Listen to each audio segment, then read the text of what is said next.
Araka ny tarehimarika farany navoaka ny Instat izay namafisy ny ODR na ny Observatoire du Riz tamin'ny volana Desambra 2024 lasa teo. Mahery ny 7 tonnes ny vary nafaran'ny Madagasikara tamin'ny taona 2024 raha toa ka manodidina ny 4,4 sy 4 tonnes izany tamin'ny taona 2024 lasa teo. Izay nihena 3,7 isanjato raha ity tarehimarika nivoaka ty hatrany. Nambara mipahitekarena androany fa diso lalana tanteraka ny mpitondra fanjakana manoloana izay fampianana ny fanafarana vary avy any ivelany izay. I Madagasikara izay mbola miankin-doha tanteraka amin'ny fanafarana vary noho ny tsy fisian'ny politika mazava avy amin'ny fanjakana eo amin'izay fampiroboroboana ny famokaram-bary eto an-toerana izay.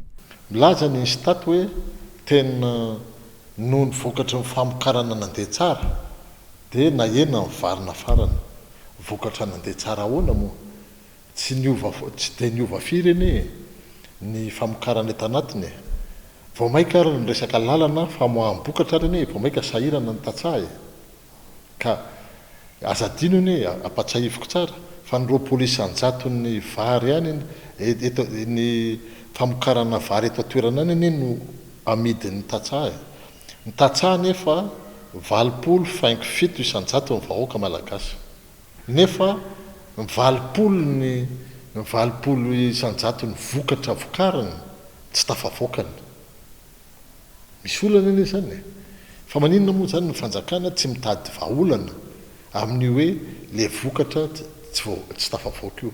Le vokatra tsy tafavoaka noho ny resaka tsy visin'ny lalana tsy visiny zany ataontsika hoe lalana sy ny chemin de fer afana mamoaka le vokatra. Raha iverenana ny zava-niseho nandefa taratasy ho an'ny ministry ny industrie et du commerce any Inde ny fanjakana malagasy tamin'ny volana septambra 2024 lasa teo ny mba andefasan'ny fanjakana indiana vary ho an'ny Madagasikara milanja 10 tonnes. Ny fanjakana malagasy izay nilaza fa ho fisorohana ny mosary sy ny tsy fanjari-tsakafo eto Madagasikara amin'ity taona 2024 ity no anton'izany fangatahana izany. Mampametra-panontaniana nefa ny taratasy nalefan'ny fanjakana malagasy io ho hatrany ity pahitoekarena ity. Midika ve izany fa tsy maintsy hisy krizy ara-tsakafo eto Madagasikara noho ny tsy nanomezan'ny Inde io vary nafarana milanja 10 tonnes io. Ministeran'ny commerce zany nilaza fa hoe tsy ampy ny vary nisy tamin'ny herintaona ary nanoratra izy ministry ny commerce malagasy nanoratra tany ministry ny commerce indiana tamin'ny volana septambra 2024 nilaza hoe apio izay fa tsy ampy ny vary satria tamin'io zany tsinona ny indiana zany nanapa-kevitra hoe tsy anolana vary non basmati tsony zareo satria zany tsy ampy tsony le izy ho an'ny teratany zareo ao anatiny mba tsy isina inflation interne zany any Inde.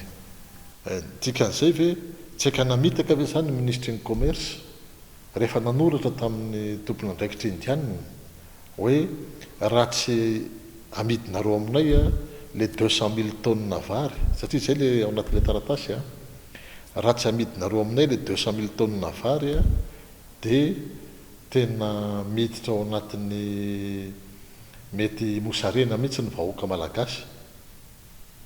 Zany daholany fanontaniana mipetraka tolo zany fa inona moa ny dikan'izany teny zany.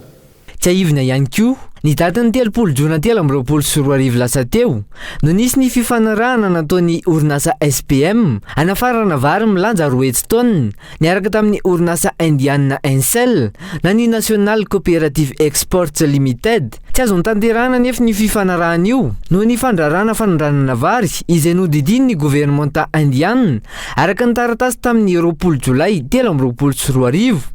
Nanao fangatahana manokana tamin'ny gouvernementa indiana araka izany ny fanjakana malagasy mba hanesorana io fandrarahana io ary tapaka nandritry ny filakevitry ny ministra Omaly fa nanome alalana ny ahafahan'ny Madagasikara manafatra vary 10,000 tonnes ny gouvernementa indiana araka ny taratasy tamin'ny 7 Desambra 2024.